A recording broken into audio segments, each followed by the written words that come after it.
Dan nggak perlu juga di-explain Mas kalau ada suatu Ya. hal yang confidential karena kan profesi ya. Confidential itu nggak perlu di-explain di sini, nggak perlu saya.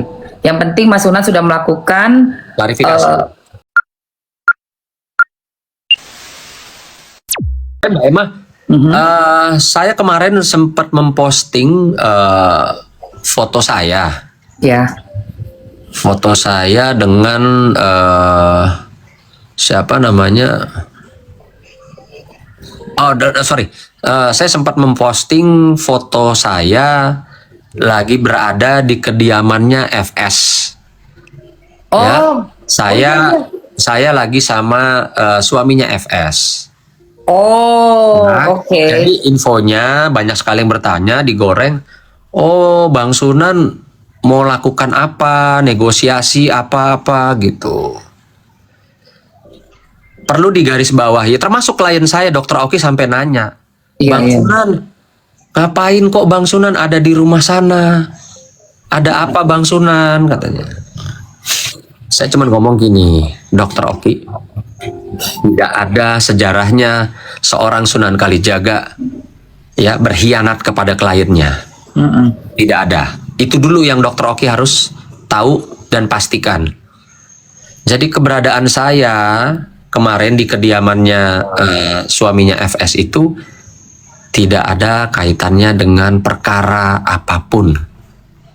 Oke. Tidak ada keterkaitan dengan kasus yang sedang berjalan saat ini. Iya. Ya, bahkan ada yang ngegoreng juga bilang, Bang Sunan nyari si babunya FS ke rumah sana karena kemarin pada preskon di rumahnya FS. Saya bilang, Ampun. saya nyari di mana? Saya bilang, nyari emang saya kalau mau nyari apa gitu loh, mau nyari di kamar ruang utama, nyari di area kolam renang, nyari di area kamar pembantu gitu kan? Enggak, gitu loh. Berarti intinya guys, sedang ada pastinya sesuatu hal yang lain. Ya. Tidak ada kaitan sama sekali. Ya, karena ini kan Mas Sunan ini profesinya adalah advokat, pengacara. Oke, bukan kayak yang berantem sini terus jadi gimana. Pasti ada sesuatu hal yang sedang diurus. Oke. Yang pasti, yang perlu saya Gitu sampaikan loh. ini sebagai klarifikasi juga mungkin ya. Ya. Kehadiran saya di rumah apa namanya FS. bapak suami dari Ibu FS itu sama sekali tidak ada kaitannya dengan perkara yang sedang berjalan dan perkara yang saya tangani. Itu dia guys. Satu, saya tidak pernah terfikir untuk mengkhianati klien saya. Oke, apapun itu. Mau dia bayar saya, nggak bayar saya, mau bohongin saya apa, saya nggak mau bilang jadi pengkhianat. Betul. Gitu ya.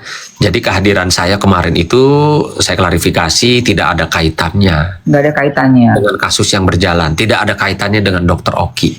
Betul. Tidak ada kaitannya juga dengan yang kata orang-orang ramai dibilang apa babunya FS lah, nggak ada kaitannya, Nggak ada kaitan. nggak ada kaitannya. Dan nggak perlu juga di-explain Mas kalau ada suatu Ya. hal yang confidential karena kan profesi ya. Confidential itu nggak perlu di-explain di sini, nggak perlu saya. Yang penting Mas Sunan sudah melakukan Klarifikasi. ya klarifikasinya, tidak ada hubungannya dengan kasus yang sedang ditangani sekarang dengan Dr. Oki dan Nikita Mirzani. Juga sudah melakukan tugas yang sebaik-baiknya sebagai pengacara adoptif juga, yang mana kita fokus aja dengan perannya Mas Sunan dan tugas kewajiban Mas Sunan di dalam sini, gitu loh guys. Ya. Gitu guys ya. Ada yang bilang juga tuh, itu jadi pengacara suami nepos ya Pak? Enggak. Iya, itu urusannya Mas Sunan. Ada hal-hal yang confidential guys. Lu gila aja semua mau di-share di sini, gue juga nggak mau. Jangan, gue nggak mau. No. Ini kan kita sebatas TikTok ya, teman-teman ya. Jangan terlalu dalam. Aku juga nggak mau terlalu dalam yang kayak gitu-gitu ya. Kalian tuh nggak usah menggiring-menggiring ke situ. Mamskinya yang nggak mau. Mamski tidak berkenan Mas Sunan mengklarifikasi sampai terlalu dalam kan. Aku nggak mau disangkut pautkan dengan apapun itu Mas. Kerjaanku ini kan TikToker gitu loh. Jangan terlalu dalam ke situ, aku nggak mau. Kayak kemarin yang kejadian insiden penyerangan di pengadilan itu terhadap klien saya Dr. Oki oleh segerombolan orang yang ya kalau jujur nggak kenal, saya memang nggak kenal mereka loh. Bahkan ada yang pakai masker, teriak-teriak, rekam-rekam. Ini kayak dunia apa ya gitu loh. Maksudnya kayak orang tidak tahu aturan, tidak tahu adab, bahwa ini ruang persidangan yang perlu ketenangan, perlu fokus. Yes. Bukan yang pakai masker, gerombolan datang nyerang klien saya, video-videoin klien saya, teriak-teriak. Inilah saya bilang yang membedakan kita manusia dan hewan itu adalah aturan. Benar-benar Mas. Nah, ya saya mencoba memahami. Saya hadir di situ mendampingi klien saya, ya, secara profesional dan dibayar mahal. Iya. Gitu ya. Karena saya mintanya, saya mengajukan kemarin tuh berapa M ya sama Dr. Oki. Tapi akhirnya disepakati sekian lah kan gitu. Iya. Yang sampai sempat rame itu dibilang Sunan dibayar Dr. Oki 5M itu, ingat 5M. Pokoknya kalau udah masuk sosmed cukup banyak yang diberikan Dr. Oki, tapi ya karena kita sifatnya profesional jadi nego. Iya bener Mas. Nego. Kecuali saya ngancem, Dok, lo kalau nggak ngasih gue 5M lawyer fee, gue nggak mau dampingin lo, biarin aja lo masuk penjara. Nah itu beda, bener Mas. Beda. Ini kan ada nego. Saya mengajukan sekian M, Dr. Oki mengajukan gimana bang kalau segini, ya udah oke. Kan gitu. Benar Itu Mas. ada negosiasi profesional. Benar. Ya. Jadi ini contoh bukan saya ambil dari orang lain, tapi contoh yang terjadi saya alami dari diri saya. Saya ngajukan Dr. Oki kemarin lawyer fee sekian M, ya Dr. Oki ngajak saya nego. Kalau segini gimana bang gitu. Itu yang benar itu Mbak Emma, profesional. Profesional dong. Ada nego. Betul. Jadi Setuju kalau Mas. sesuatu yang ada nego artinya profesional. Kalau sesuatu yang tidak ada negonya itu namanya pemerasan. Nah, benar Mas. Masuk lagi. Berarti ada kesepakatan karena nego disetujui sebenarnya secara prinsip profesional ya, teman-teman. Iya, Mas. Sebenarnya dapat semua poin. Saya tuh tidak pernah mau mencontohkan kepada masyarakat sesuatu yang kata orang. Tapi apa yang saya sampaikan dari tadi itu adalah apa yang saya alami pribadi. Betul. Tadi kan saya udah cerita saya diperas. Saya nggak mau diperas karena saya nggak melakukan kesalahan. Saya lawan, saya laporin kan gitu. Ya, betul Mas. Ya tadi barusan saya sama Dr. Oki dalam hal lawyer fee jasa hukum saya ajukan sekian M. Dr. Oki bernego dengan saya, sepakat. Itu profesional. Yes, betul Mas. Ya kan? Kalau itu saya akan bilang, Dr. Oki, lo kalau nggak bayar gua seperti yang gua ajukan sekian M, awas lo ya, nanti masuk lo ya. Udah deh Bang Sunan, iya deh Bang, saya kirim ya Bang, saya kirim. Nah, itu baru. Bos. Yes, benar. Masa. Ini udah ada nego, udah bisa ngatur juga termin pembayarannya lagi untuk yang tahun depan. Yes. Itu udah masuk gimana lagi. Pemerasannya? Makanya Mas, aduh udahlah. Kita di dalam sama-sama melihat dan memantau, mengawal kasus ini ya Mas. Kita kayaknya tunggu aja deh proses berikutnya nih dari Kalau saya memang berkapasitas Mbak Emma. Berkapasitas dalam kasus ini karena saya resmi kuasa hukumnya Dr. Oki. Dr. Oki. Iya, betul. Nomor klien saya ya. Catat garis bawah. Nggak ada. Klien saya.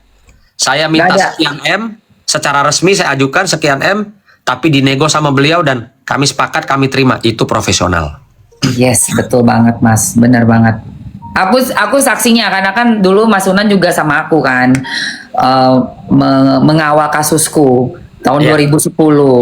Ini guys, ini salah satu klien saya yang bisa nanti apa namanya menjadi saksi ya. Bagaimana sih seorang Sunan? Karena gini Mbak, si Leci itu kemarin dia ngolok-ngolok saya. Dia bilang Sunan mungkin nggak suka Leci, tapi klien-kliennya dimakan kan, suka kan sama klien. Nah, Hah?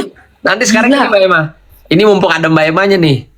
Mbak Emma di tahun 2010 adalah salah satu, bisa dilihat nih. Ayo yang kuotanya 5.000 di-up lagi, bisa Di-up search lagi. di Google. Tahun 2010, Mbak Emma Waroka adalah artis yang paling hot dan seksi. Betul, bener banget. Pertanyaan saya Mbak Emma, ini jujur di hadapan 9.800 orang. Ya. Saya sebagai pengacaranya Mbak Emma Waroka pada zaman itu, saat itu, Mhm. pernah nggak saya genit sama Mbak Emma? Nggak pernah sama sekali, sopan banget, profesional Mas Sunan. Mengajar atau mengajak sesuatu ada. yang negatif sama Mbak Emma? Nggak ada. Mas Sunan tuh profesional banget, orangnya juga helpful, bener-bener apa ya? Kalau udah masuk ke kasus itu, Mas Sunan pasti bantu banget mendampingi itu kemana aja, nggak pernah kenal lelah loh. Terus juga sangat sayang sama istri. Aku lihat itu, ingat nggak yang kita pergi makan? Mbak Edinya juga dateng. Aduh, aku memuliakan istrinya. Jadi waktu Mamski kasus itu 2010 sampai 2012 tuh Mas, hampir 2 tahun tuh kasus, kenal Mas Sunan. Gak ada sedikit pun genit atau apa. Bentar deh, aku jadinya curiga nih si Leci ini. Karena waktu udah kasus ini memanas, ada beberapa komen itu bilang, lu pernah sama Sunan ya? Hah? Oh, demi Allah Mas, aku sampai, gue sama Sunan. Oh, berarti ini sumbernya, bisa jadi nih Mas. Nggak ada, ini saya ngomong nih pagi hari ini jam 9:20 demi Allah demi Tuhan. Pada saat saya menangani kasus Mbak Emma Waroka yang tahun 2010 itu, saya tidak pernah Ngapain? ngapa-ngapain aneh-aneh gitulah pokoknya, nggak ada. Demi Allah ya teman-teman ya, Mas Sunan sangat profesional.